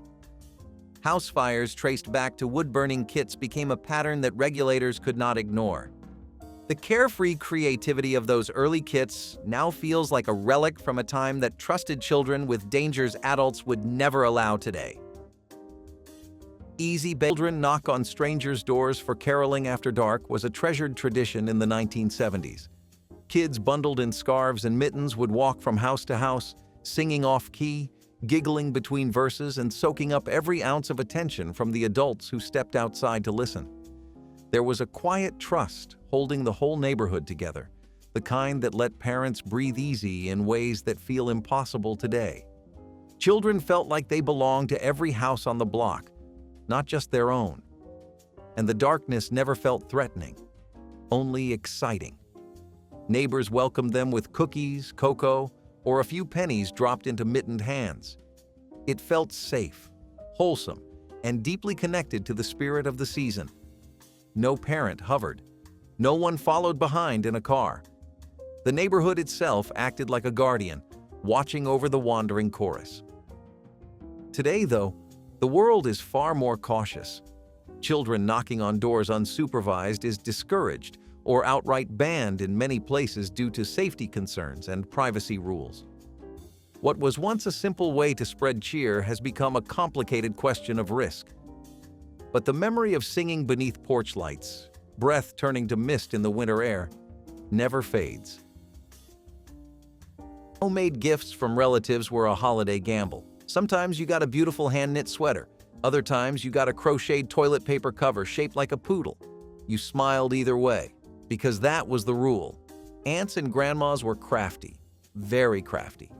You unwrapped the gift slowly, unsure what was inside. A macrame owl? A needlepoint pillow with your name misspelled? A latch hook rug in colors that matched absolutely nothing in your house? You held it up, nodded, and said, "I love it," while making eye contact with your sibling across the room. They were barely holding it together. These gifts were made with love, real love, hours of work, yards of yarn, and a pattern from a 1974 craft magazine. They were not cool, they were not useful, but they were given with pride. You displayed them, at least until the relative left. Then they went into a closet, a drawer, or a box labeled "Grandma's stuff." But years later, you found them again. And suddenly they meant everything, because Grandma was gone. And that weird owl, that was her hands, her time, her way of saying, "I thought of you." You kept it. You always kept it, even if it was shaped like a mushroom. There was always one toy, hand-me-down church clothes as Christmas morning outfits were pressed and laid out the night before like the finest formal wear. These were garments that had already traveled through older siblings, hemmed and let out and hemmed again as each child grew into them. Mothers spent hours the week before Christmas, mending seams, replacing buttons, and scrubbing stains that had survived multiple owners. Children wore these clothes proudly to church services and family gatherings, understanding somehow that their best was not measured by newness, but by care. Some outfits had been handed down so many times that the original owner was just a name in old photographs. Shoes were polished until they shone, even when the soles were wearing thin and the toes were getting tight. The transformation from everyday clothes to Christmas best happened through attention and effort, not through shopping bags. Children learned to stand taller in garments that carried family history, knowing they were part of a chain that stretched backward and forward through time. Those hand-me-down outfits taught that dignity comes from how you carry yourself, not from what you can afford to buy. Baking cookies in Toy Easy. Bake ovens was a rite of passage for children who wanted to feel like real grown-ups in the kitchen without anyone hovering too closely. These small plastic ovens used a light bulb to generate just enough heat to turn tiny packets of batter into miniature treats that tasted more like accomplishment than actual dessert. Kids would mix the powder with water, pour it into little pans, slide them into the glowing slot, and wait with the kind of patience only Christmas anticipation could rival. The cookies came out slightly undercooked or slightly burnt, but nobody cared because the magic was in the making, not the eating. Parents loved these ovens because they kept children busy for hours, while real holiday baking happened nearby. The smell of warm dough drifted from the tiny appliance, mixing with the scent of pine needles and cinnamon from the kitchen. Some children even wrapped their creations as gifts, presenting lopsided cookies to grandparents who pretended they were delicious. Today, safety concerns and changing toy trends mistreat preservatives with aspirin and bleach were the folk remedies that families swore by throughout the 1980s, mixing homemade concoctions to keep their trees fresh through the entire holiday season. Grandmothers shared recipes that called for crushed aspirin, spoonfuls of sugar, and drops of bleach, all poured into tree stand water with complete confidence that science supported these traditions. Children watched the mixing process with curiosity, sometimes helping measure ingredients without understanding that these chemicals were meant for medicine cabinets and cleaning supplies. Pets lapped at the tree stand water when no one was watching, and toddlers occasionally dipped curious fingers into the mixture that sat at their eye level for weeks. The bleach fumes drifted upward through the branches, mixing with the pine scent in ways that irritated lungs without anyone connecting the symptoms to the source. None of these remedies actually worked better than plain water, but families continued because they had always done it that way. The danger was quiet, invisible, and wrapped in the authority of advice passed down through generations who never questioned what they were mixing. Letting kids sit on Santa's lap without background checks for performers was as normal as candy canes in the 1970s. Every mall, store, and community center had a Santa who showed up for a few weeks each year, ready to greet every child with a warm laugh and a holiday smile. Parents lined up without a second thought, snapping photos as their kids clutched Santa's coat and whispered their wishes for Christmas morning. People believed deeply in the goodness of the role, not the resume behind it. Santa was seen as a symbol of kindness, not a figure who needed screening or verification. Trust was the wrapping paper that held the whole tradition together. No one asked about training or screening or documentation. It was simply assumed that Santa was safe. The world trusted the suit, the beard, and the magic behind the role. Today, though, every performer must be vetted, monitored, and cleared under strict regulations. The innocence of the moment is now wrapped in paperwork and policies. Maybe it is necessary, but it also reminds us of a time when trust came easier and magic needed no signatures. Toys that every kid wanted, one toy that every store sold out of, one toy that caused actual physical altercations in the aisles of Toys R Us. In the 1980s, it might have been Cabbage Patch Kids, or Teddy Ruxpin, or a Transformer that no one could find. Parents drove to 5 different stores. They called in favors. They showed up at opening and sprinted to the toy aisle like it was an Olympic event. Some succeeded. Some came home defeated, holding a substitute toy and a look of quiet shame. They didn't have it, but this one talks too. The news covered it.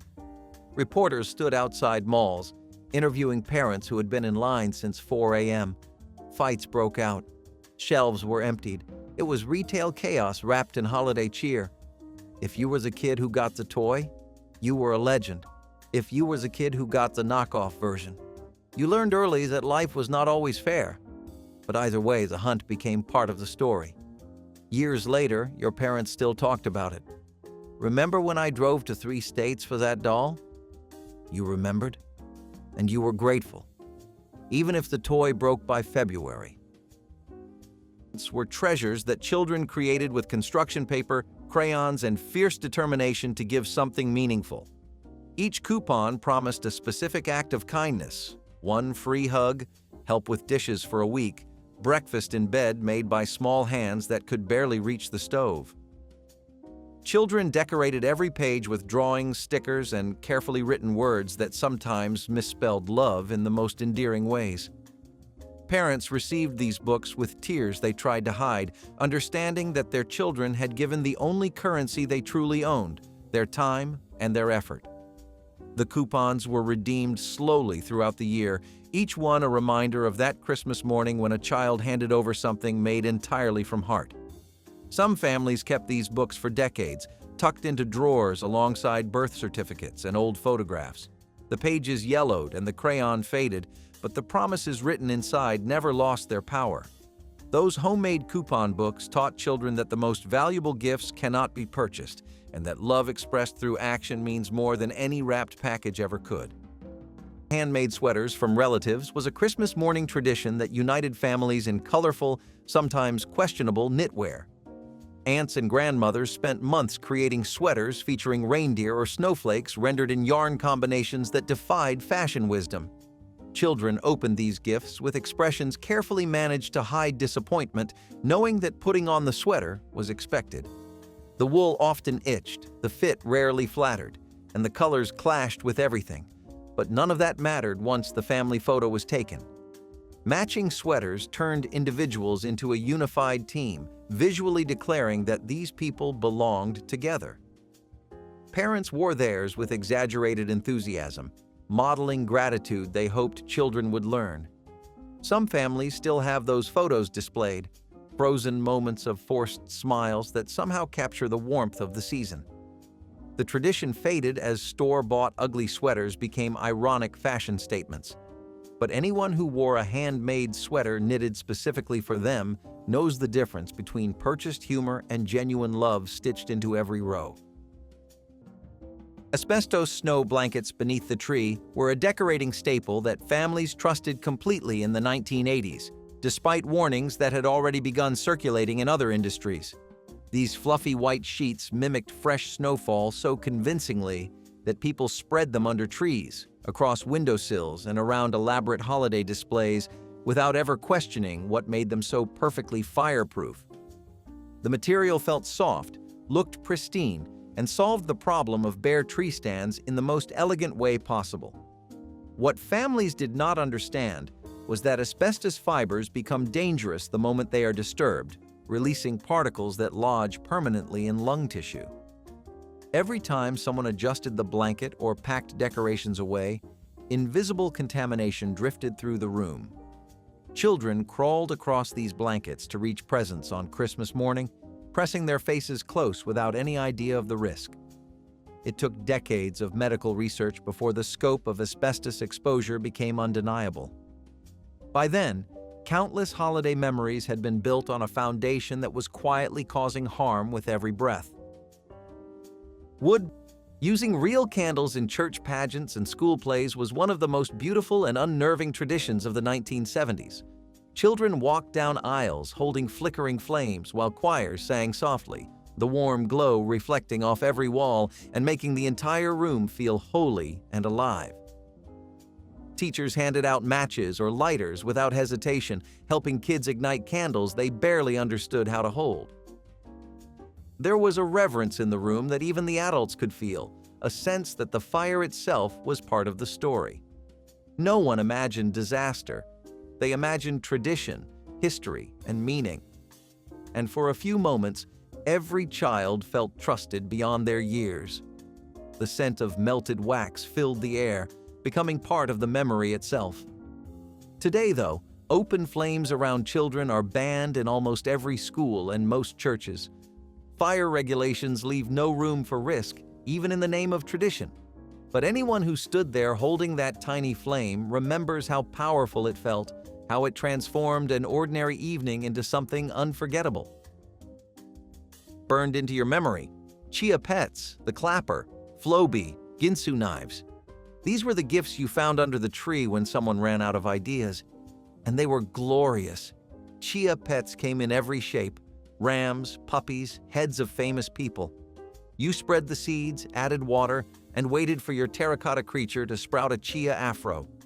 It never looked like the commercial. It always looked like it had a skin condition. But you loved it anyway. You checked on it daily. You named it. You mourned when it died.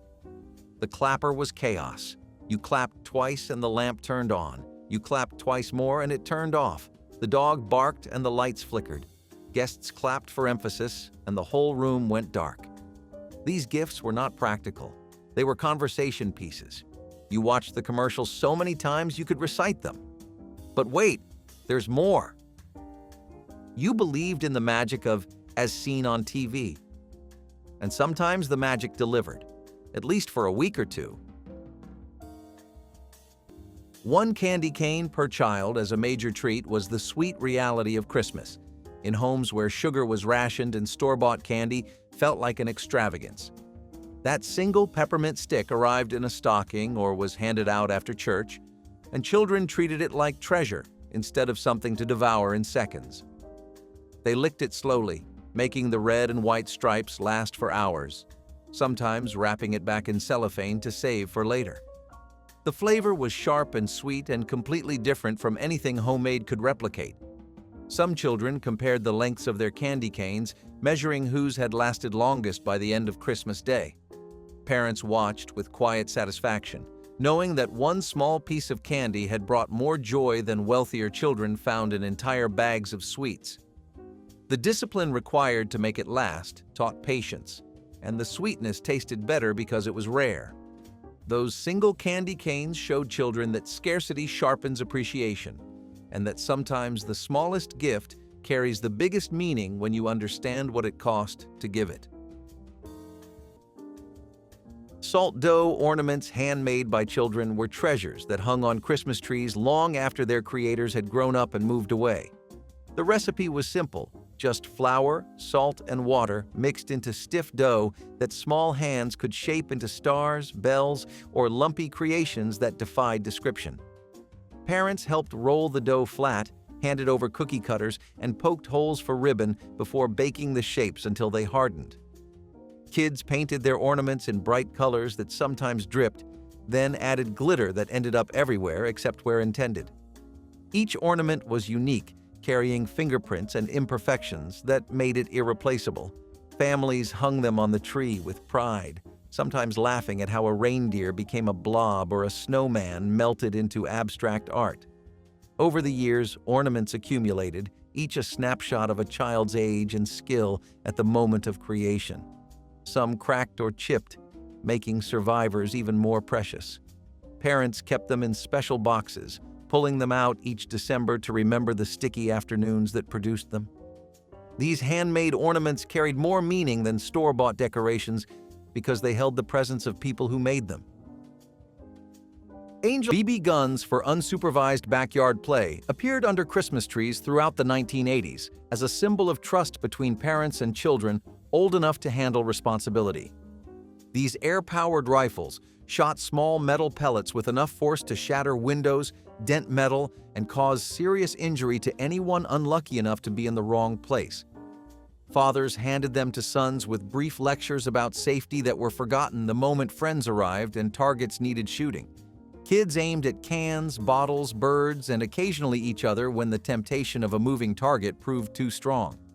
Eye injuries were disturbingly common because safety glasses seemed unnecessary for a toy that looked harmless compared to real firearms. The pellets ricocheted off hard surfaces in unpredictable directions, and the quiet pop gave no warning to anyone standing nearby.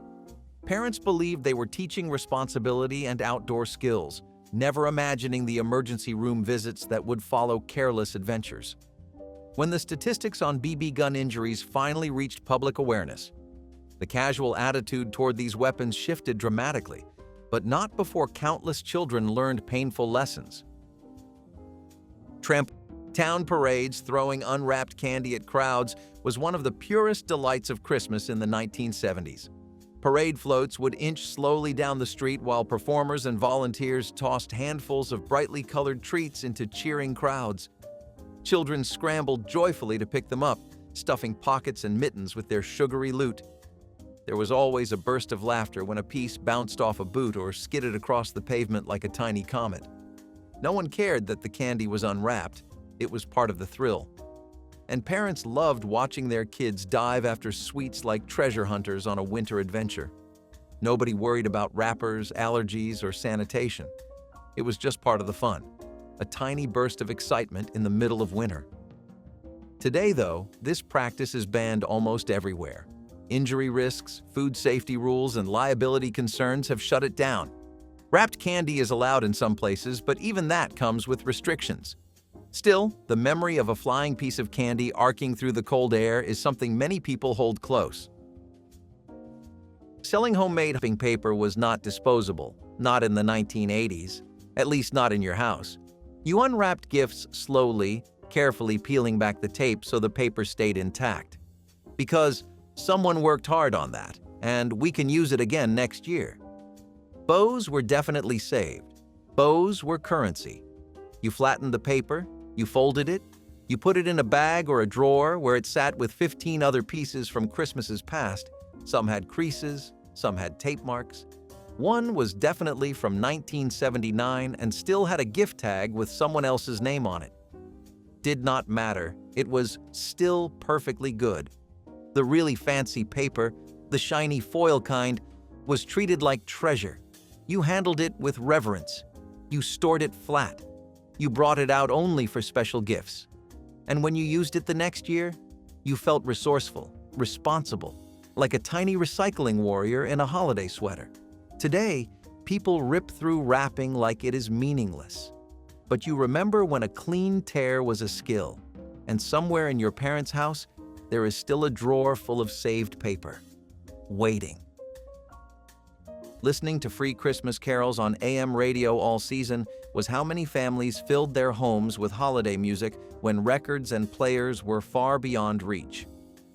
The radio sat in a central spot, crackling with static between stations, and when a clear signal came through with familiar melodies, the whole house seemed to brighten. Children learned the words to songs they had never seen written down, picking up verses by heart through sheer repetition over weeks of listening. The sound quality was often rough, fading in and out as weather shifted or signals crossed, but nobody cared because the music itself was the gift. Families hummed along while cooking, cleaning, or simply sitting together in rooms lit by a single lamp. Some stations played carols non-stop from Thanksgiving through New Year, and those frequencies became as familiar as family voices.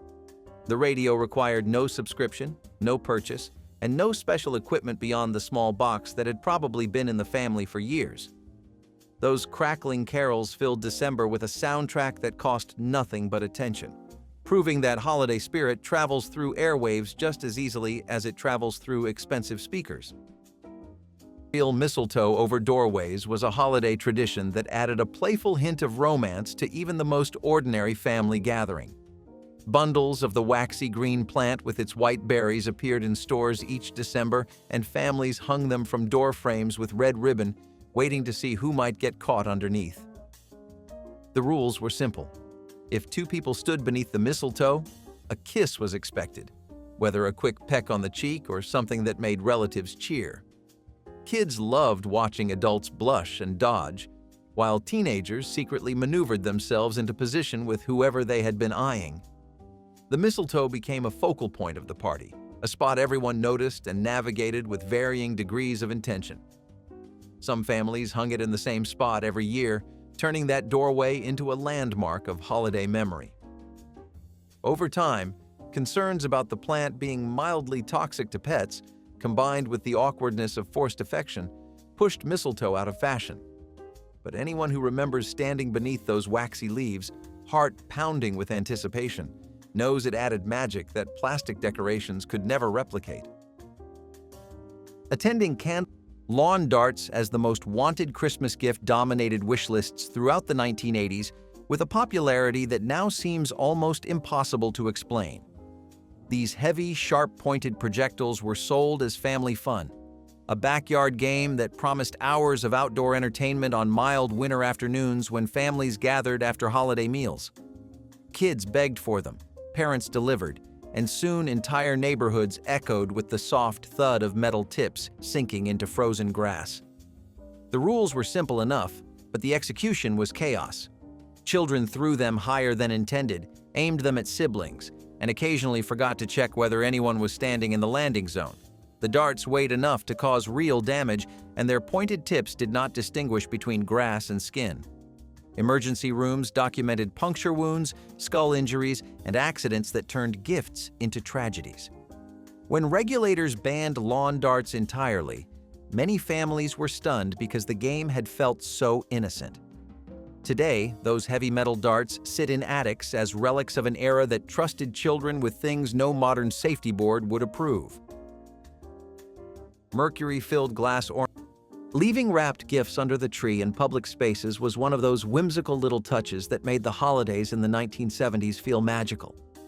You would walk into a library, a bank lobby, a school hallway, or even a town hall, and there would be a fully decorated Christmas tree surrounded by beautifully wrapped presents. Most of them were empty boxes, of course, but nobody cared. The point was the feeling, the sense that the whole community was celebrating together. Children loved pressing their faces close to the boughs and shiny paper, imagining what might be inside. Adults enjoyed the display as a symbol of generosity and shared holiday cheer. Nobody thought about theft or tampering or anything sinister. It was just part of December, as natural as wreaths on doors and lights in windows.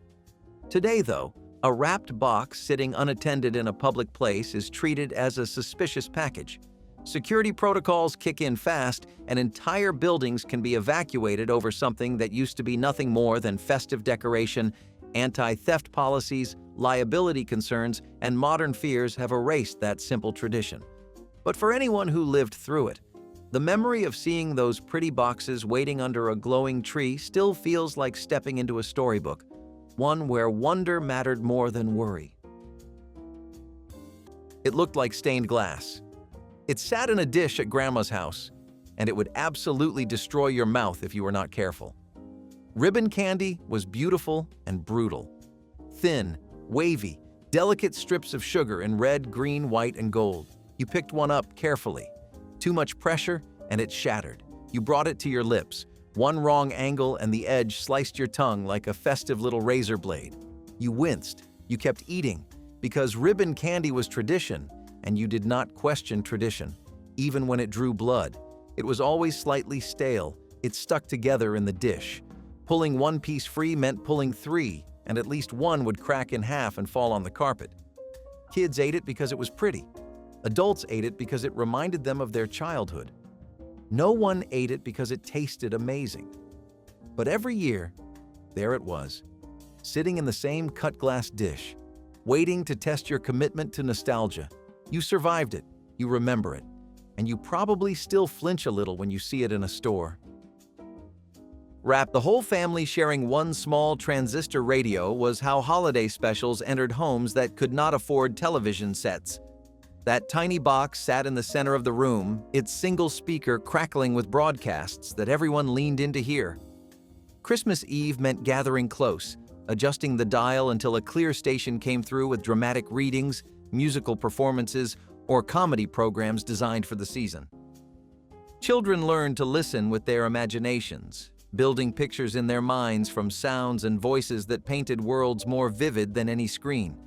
The radio required batteries that parents rationed carefully, turning it off between programs to save power for moments that mattered most.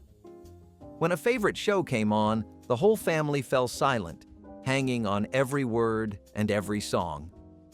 Those shared listening sessions created intimacy that scattered screens never could, because everyone experienced the same story at exactly the same moment. The transistor radio taught children that entertainment requires attention, that imagination fills gaps, technology leaves behind, and that gathering together around a single small sound can create memories lasting a lifetime. Serving homemade fruitcake to guests was a Christmas tradition that divided families and neighborhoods into passionate camps of lovers and skeptics. Grandmothers spent weeks soaking dried fruits in rum or brandy, folding them into dense batter, and baking loaves that could double as doorstops if left unattended too long. The cakes arrived at gatherings wrapped in cloth and tied with ribbon, presented with pride that demanded at least a polite taste from everyone. Some people genuinely loved the intense sweetness, the chewy fruit, and the boozy warmth that spread through each bite. Others quietly pushed their slices around, waiting for the right moment to hide them beneath a napkin. The fruitcake became a symbol of effort, a way of saying someone spent real time preparing something special. Recipes were guarded like family secrets, passed down through generations. Regifting fruitcake became a quiet tradition of its own, with some cakes traveling from house to house for years. Today, fruitcake has faded into the background, replaced by lighter desserts. But for those who loved them, and even those who only pretended to, fruitcake remains a reminder of an era when effort mattered more than convenience. Cakes given without helmets or pads bounced into living rooms every Christmas morning throughout the 1980s, promising hours of backyard entertainment for children eager to master a new skill. These spring-loaded poles required balance, timing, and a willingness to fall repeatedly before getting the rhythm right. Kids bounced on driveways, sidewalks, and patios without any protective gear because helmets were for bicycles and pads were for football, not for a simple toy that just went up and down. What parents underestimated was the height these sticks could reach and the force with which children hit the ground when they inevitably lost control. Broken wrists were almost expected, a rite of passage that came with learning any new physical activity. But head injuries, chipped teeth, and fractured ankles filled emergency rooms with children who had simply been trying to beat their personal bounce records. The concrete and asphalt beneath their feet offered no forgiveness when landings went wrong. Manufacturers eventually added warnings and suggested safety equipment. But for years, the pogo stick remained a gift that came with invisible risks nobody thought to mention until the bruises appeared. Holiday baked goods without permits was a simple way to share joy and earn a little cash in the 1970s. Families made fudge, fruitcake, cookies, and sweetbreads in their home kitchens, wrapping them in foil or wax paper and selling them to neighbors, teachers, or church members. No one asked for licenses or health inspections. People trusted the hands that baked the food, not the paperwork behind it. There was pride in every recipe, many passed down through generations and guarded like treasure. And buyers felt like they were supporting friends, not just buying dessert. People trusted each other. The taste of a neighbor's homemade treat felt like a connection, not a risk. Today, though, food handling laws make this illegal without proper certification. Kitchens must be inspected, ingredients documented, and packaging regulated. Something warm and human was lost in that shift, but the memory of receiving those imperfect, lovingly made treats still brings comfort every holiday season. You did not just watch A Charlie Brown Christmas, you felt it. That sad little tree, that big empty auditorium, that moment when Linus stepped into the spotlight and quoted scripture while everyone stood still. It hit different, every single year. The animation was simple, the music was jazz, the story was quiet, but something about it reached into your chest and squeezed. You watched Charlie Brown doubt himself, mess up, and almost give up. And then you watched everyone rally around him. That tree, decorated with one ornament, suddenly looked beautiful. And you sat there, 8 years old, trying not to cry in front of your family. The Peanuts gang danced weird. They talked weird. They had no parents, only disembodied trombone voices. But they were yours. You watched it every year. You still do. And when Linus says, "That's what Christmas is all about, Charlie Brown," something still shifts inside you. That special was not flashy. It was not loud. But it was honest. And it reminded you that even the smallest, saddest things could be transformed by a little bit of love. Christmas dinner A chicken or meatloaf instead of turkey or ham was the centerpiece of Christmas dinner in homes where the traditional roasts were simply too expensive to consider. Mothers prepared these modest main courses with the same care and attention that wealthier families gave to their glazed hams and golden turkeys. The chicken was seasoned with whatever spices the pantry held, roasted until the skin crackled, and presented on the best platter the house owned. Meatloaf came wrapped in strips of bacon when bacon was available, or simply glazed with ketchup and baked until the edges caramelized into something almost elegant. Children never knew to feel disappointed because this was their Christmas dinner, and the pride on their parents' faces made every bite taste like a feast. Side dishes stretched the meal further: mashed potatoes made fluffy with extra water, green beans from cans dressed up with butter, and rolls baked from scratch because dough cost less than store-bought bread. Those humble dinners taught children that celebration lives in the gathering, not the menu, and that a table surrounded by family is always abundant enough. Neighborhood gift swaps with homemade alcohol were common during the 1970s, especially among adults who loved giving bottles of homemade wine, spiced rum, or boozy eggnog. It was a heartfelt gesture, something made with time and care that carried the spirit of the season. People laughed as they compared recipes, shared bottles after dinner, or kept them for Christmas Eve gatherings. Every bottle told a story of family traditions, of trial and error, of batches that turned out perfect and batches that definitely did not. Sharing it felt like sharing a piece of your home, and receiving it felt like being invited into someone else's. No one worried about licensing or alcohol regulations. It was community, plain and simple. Today, though, giving or trading unlicensed alcohol is illegal in many states. The law sees risk where people once saw generosity, but for those who lived it, those clinking bottles remain part of Christmas memory, warm and unmistakably human. Candy canes started out perfect, red and white, curved at the top, wrapped in cellophane like tiny holiday treasures, but within 48 hours, they became sticky nightmares. Someone left one on the coffee table, someone else unwrapped one and forgot about it. The cellophane fused to the candy fused to the surface beneath it. You peeled it off, and it took some varnish with it. Worse, it collected things: lint, pet hair, dust, a stray piece of tinsel. You found one under the couch in January that looked like it had been through a war. Eating one was a commitment. You licked it into a sharp point, then wondered if you were holding a weapon. You bit off the curve and regretted it immediately. Those shards were ruthless. Some people stirred them into hot cocoa. Some crunched them into cookies.